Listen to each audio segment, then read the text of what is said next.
Bonjour. Dans la question 2 du TP6, on vous demande de construire la loi de probabilité d'une variable x qui suit une loi binomiale de paramètres n égale à 20 et p égale à 0,3. Et ce, de trois manières. En utilisant le triangle de Pascal, qu'on vient de déterminer, en utilisant une fonction du tableur pour le calcul des combinaisons, et en utilisant la fonction du tableur loi.binomial. Je vous rappelle que pour une variable x qui suit une loi binomiale de paramètres n et p, la probabilité de x égale à k, c'est cnk fois p à la puissance k fois 1 moins p à la puissance n moins k. Et bien sûr, on va calculer cette probabilité pour tous les cas qui varient de 0 à 20, comme vous voyez ici. Alors, je vais commencer par la première méthode où on va utiliser le triangle de Pascal. Alors, pour le calcul de la première probabilité, Gn égale à 20 et k égale à 0. Donc, j'ai besoin de C20, 0. Donc, j'ai mon triangle de Pascal ici. La combinaison C20, 0, c'est l'intersection de n égale à 20 et k égale à 0. Donc, égale à cette cellule fois P. Je fixe le P à la puissance K fois 1 moins P que je viens de calculer ici. Je le fixe aussi à la puissance N moins K. Et je fixe le N.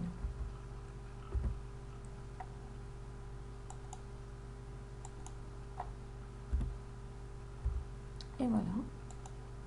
Donc on a fixé le P, le 1 moins P et le N, tout simplement pour pouvoir faire par la suite un copier-coller pour le calcul de cette probabilité pour tous les cas. Voilà.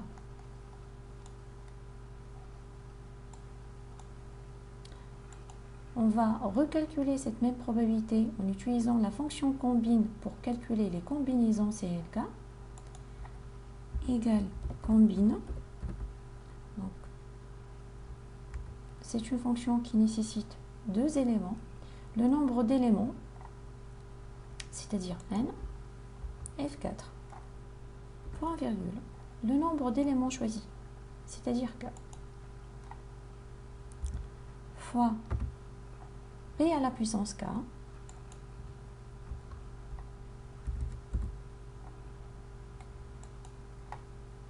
fois 1 moins p,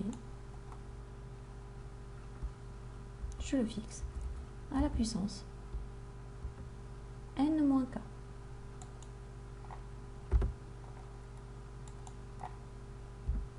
Et on fixe le n. Donc, et je fais un copier-coller. Donc, comme vous voyez, on a obtenu les mêmes valeurs. On peut également utiliser la fonction loi.binomial égale loi.binomial. Voilà. Donc, j'ai besoin du nombre de succès, c'est-à-dire k, le tirage, c'est-à-dire 20, et je fixe.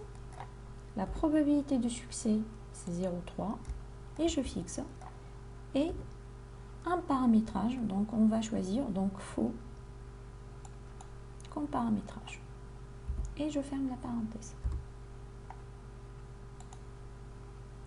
Et je fais un copier-coller. Comme vous voyez, donc pour les trois méthodes, on a obtenu les mêmes valeurs des probabilités.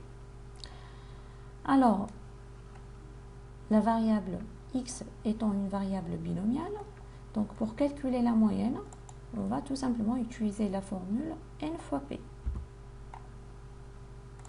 N fois p. Pour calculer la variance, c'est plutôt n fois p fois 1 moins p.